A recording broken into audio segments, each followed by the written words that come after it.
welcome to Washington Talk. I'm Eun-jung Cho. Further escalating tensions on the Korean peninsula, 5 North Korean drones crossed into South Korea. And Kim Jong-un vowed to further bolster the country's military power in the new year at a key party meeting. Today, we'll discuss North Korea's record provocations in 2022 and military buildup in Asia.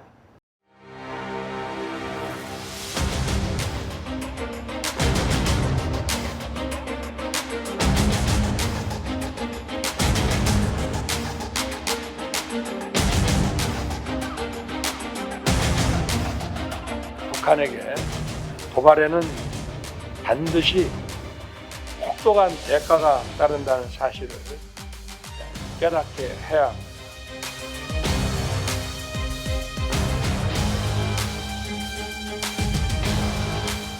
우리 정부는 자유, 민주주의, 법치, 인권을 포함한 보편적 가치를 수호하고 규칙 기반 질서를 강화해 나가고자 합니다.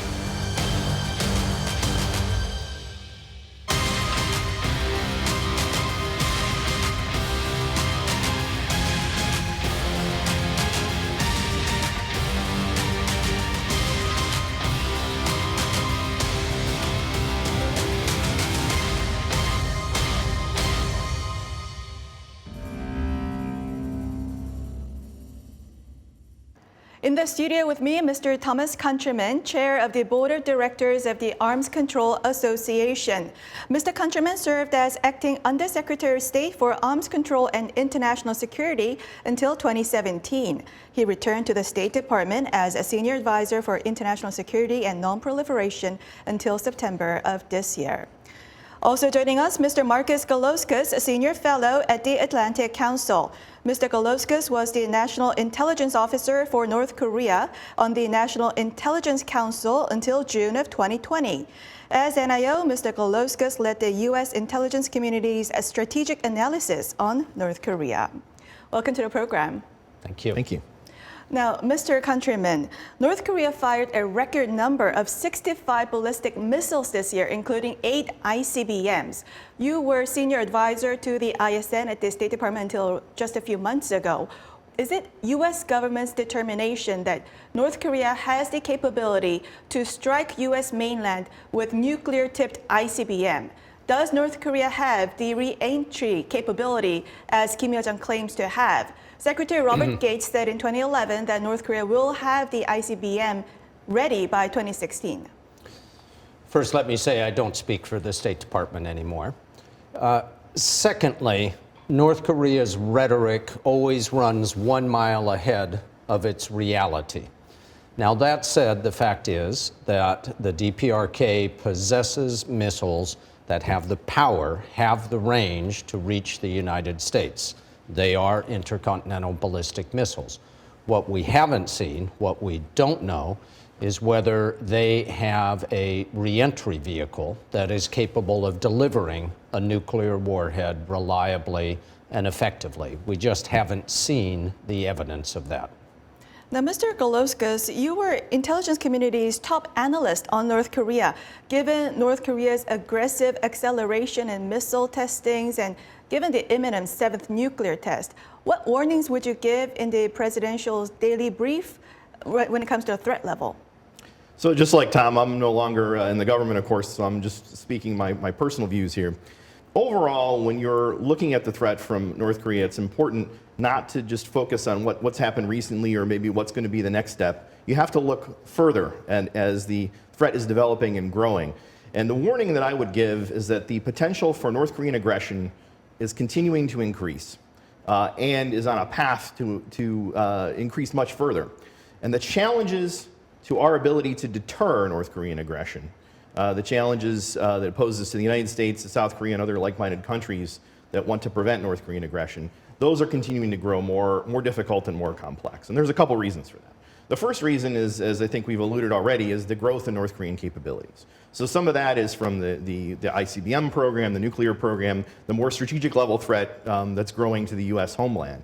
Some of it is from the growth in North Korea's tactical capabilities, and particularly their drive to develop tactical nuclear weapons and all their messaging associated with the tactical nuclear capability. But then there's also the low-end threats that are growing from North Korea, and we've seen, of course, the drone activities. But North Korea's ability to develop more precise, more limited options for aggression means that you take all these things in combination. It's a very difficult deterrence challenge to deal with, and so that's the first category. But the second category that we don't often talk about is how much the interconnectivity between China and North Korea adds to the challenge of deterrence. We used to think about China as potentially able to restrain North Korean behavior, North Korean aggression, but we're now in a place where there's a synergistic effect between China's bad behavior and China's aiding and abetting of North Korea and North Korea's own disruptive behavior. And so dealing with both of them at the same time and the way that essentially they indirectly mutually support each other, I think that makes it even more difficult. So I would say in the year ahead, we're going to face a much more difficult challenge than what we've faced in the past. Mr. Countryman, President Yoon Suk-yeol said that there hasn't been strong defense exercises against drones since 2017, and that it is dangerous to just rely on North Korea's goodwill and on inter-Korean military agreements. Do you agree? And do you think it was a mistake to scale down joint military exercises to create the mood for diplomacy a few years ago? First, I certainly agree that it's a mistake to rely on Pyongyang's goodwill. I think that should be clear. Second, I don't think it was a mistake to discuss and to take steps to reduce military exercises in order to create an opening for diplomacy if it was met with reciprocal steps from the DPRK. I think the Trump administration fumbled badly in following up the opening that it had created. Let me just say that the cutback in military exercises, I don't see how that affected preparedness to deal with a potential drone attack. I agree very much with what Markus said and would emphasize you shouldn't exaggerate and you shouldn't underestimate the importance of North Korea revealing this additional capability. Drone defense is hard, but it is possible. Right, but inter-Korean comprehensive military agreements sought to ease military tensions, especially on the border, and each side took steps to take away all the guards from the border, and wouldn't that have impacted the surveillance capability against these drone activities? Perhaps. I don't ever expect the DPRK to adhere rigorously to agreements it makes with the ROK or with anyone else. I do think that the South Korean military is capable of drawing the necessary lessons from this incident and being more prepared. So what is the lesson? That's a highly technical question. I think we could go deeply into defense against drones.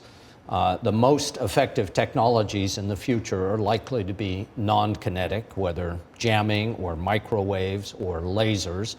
But the U.S. also, the U.S. military struggles with this question, how to be most effectively prepared for a surprise attack by drones.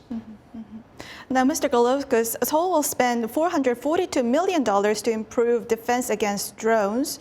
As Mr. Countryman just talked about laser weapons and signal jammer, this is out of $261 billion defense budget over the next 5 years. All of a sudden, so much importance on drone defense. Wouldn't this be a distraction to the capability to boost defense against North Korea's rapid increase in military and nuclear capabilities? So I don't see it necessarily as a distraction. I think we have to pursue, and I've been a long advocate of, a comprehensive approach to dealing with the North Korean threat. And so that involves looking at all the different aspects of North Korean capability and counter them, and how these different capabilities fit together. And so, for example, one of the things that drones are very useful for is for reconnaissance. And so countering the ability of drones to provide reconnaissance targeting information to North Korean missile forces would be a way also of countering the North Korean missile threat. So I think it's all part of a comprehensive approach. So, Mr. Garlauskas, North Korean drones must have been on an ISR activity, intelligence, surveillance, and reconnaissance. And opposition lawmakers say they reached near Yongsan, near the presidential office, whereas South Korea's defense minister said they did not. I would like to ask about U.S. intel on North Korea. Some experts say U.S. intel knows what's on the North Kim Jong-un's menu for dinner. Is that real?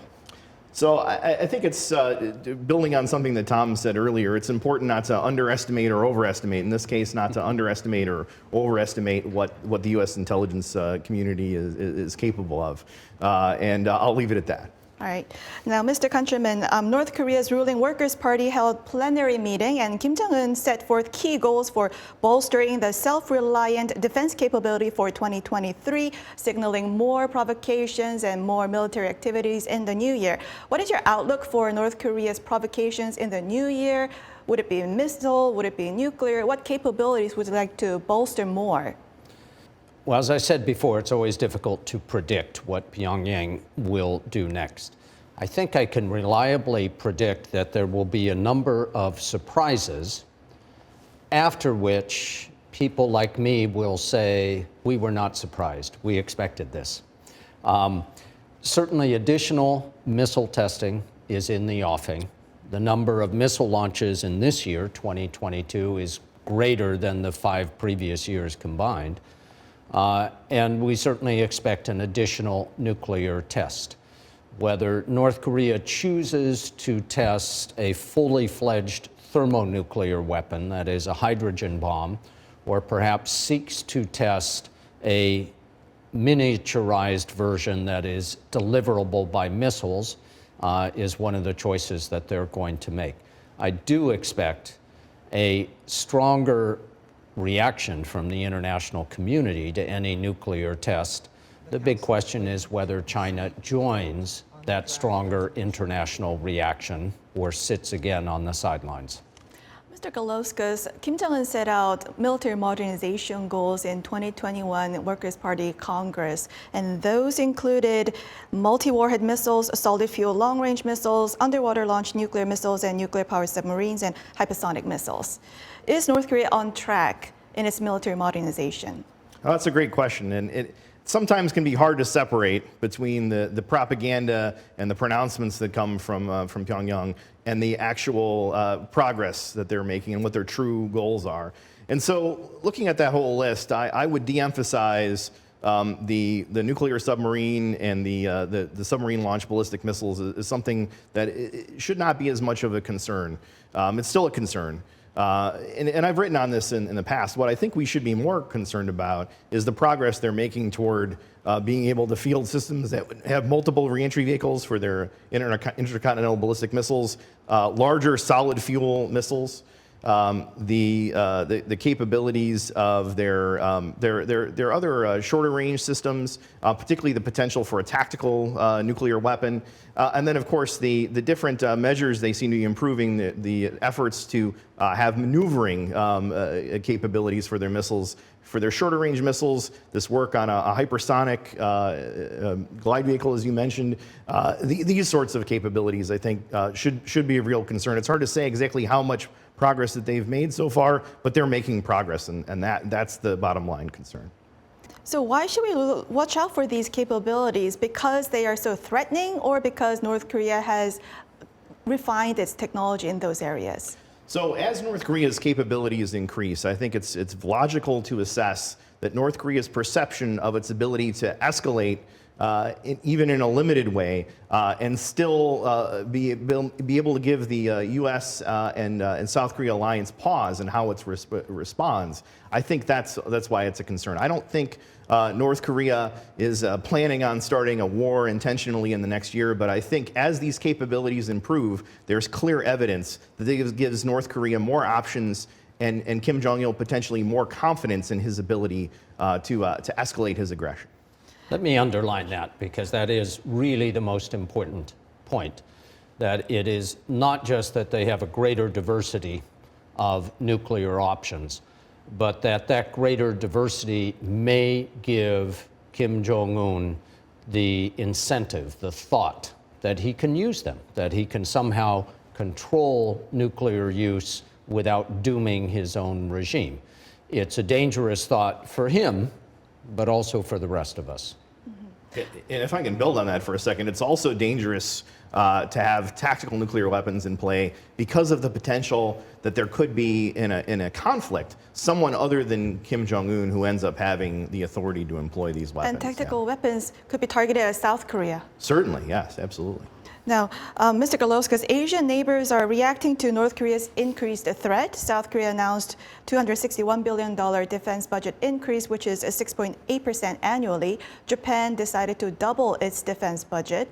Should South Korea, to keep pace with Japan's efforts to join in with U.S. Indo-Pacific strategy, do you think South Korea should also double its defense budget?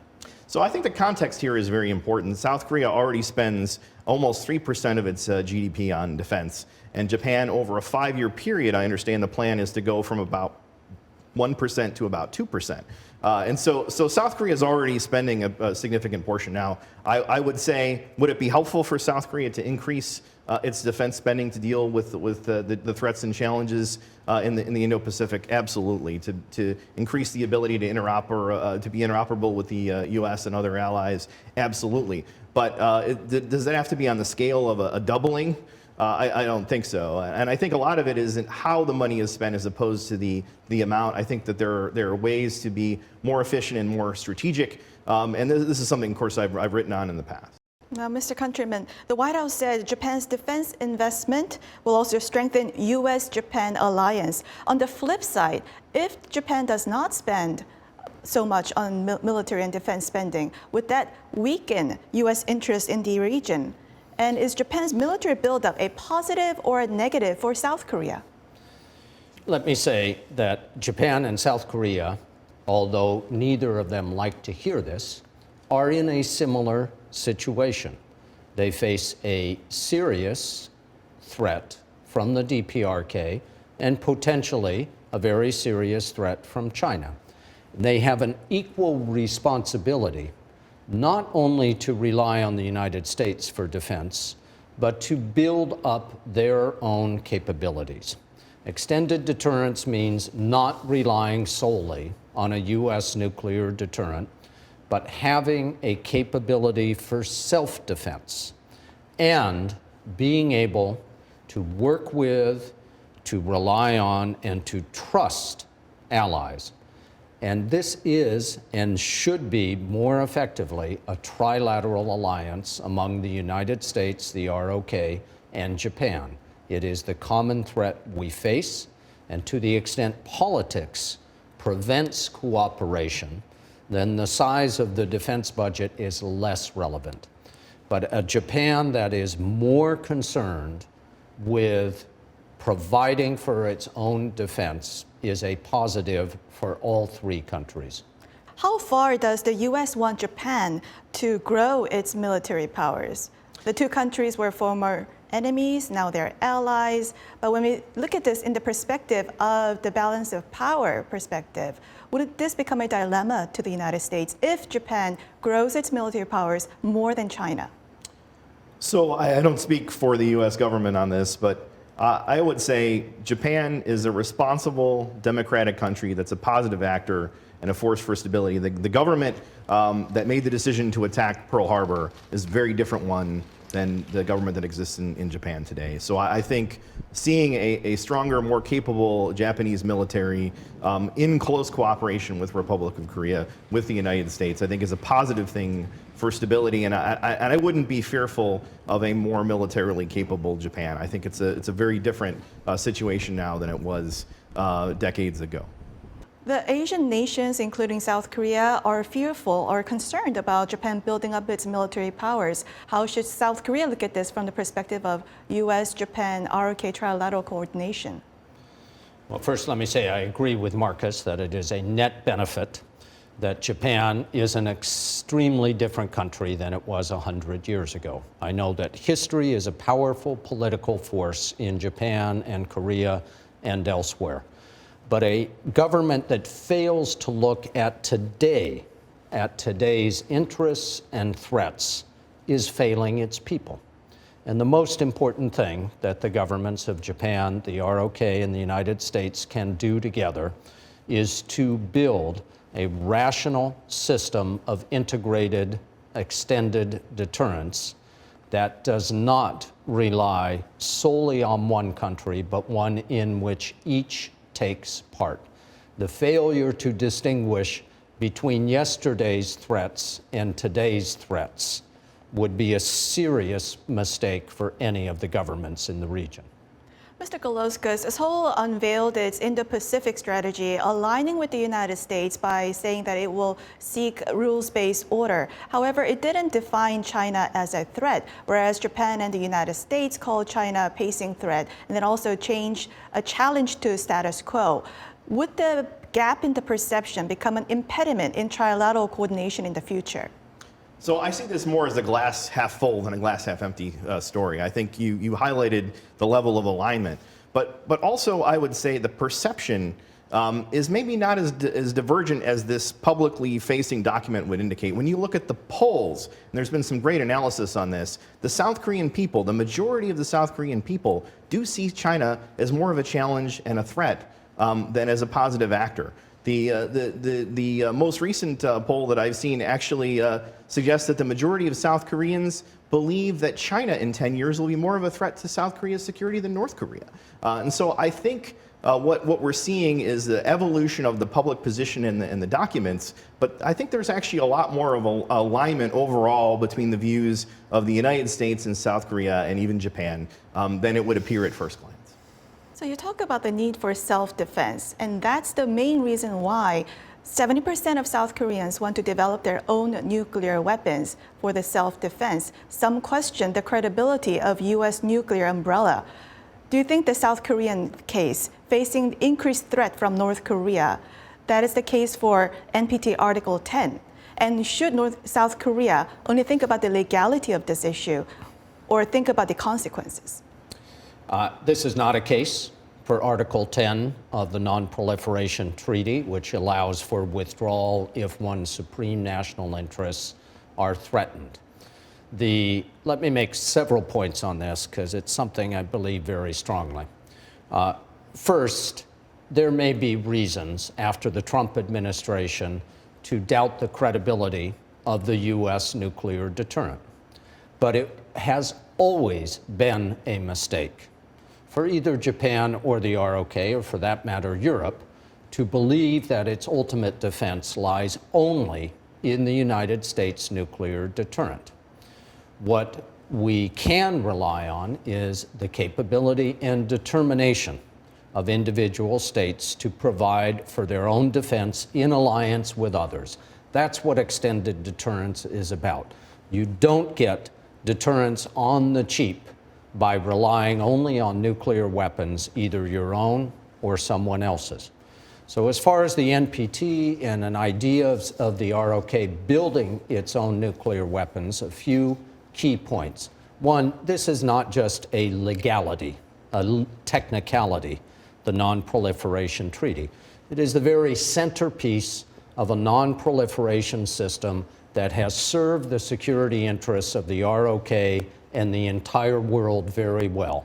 And withdrawing from it is not cost-free. It would greatly damage the ROK's international reputations, its economic interests, and most importantly, it would fundamentally change, and I believe strongly, damage the bilateral relationship with the United States in security, political, and economic terms. No U.S. president will ever sit back and say he is indifferent on the question of whether the ROK should build nuclear weapons. So it will harm the U.S.-ROK alliance? Yes. All right. Well, that's all the time we have for this week. Mr. Garlauskas, Mr. Countryman, thank you very much for joining us. Thank you. And thank you for watching, and Happy New Year. Our discussion continues in 2023 right here from Washington.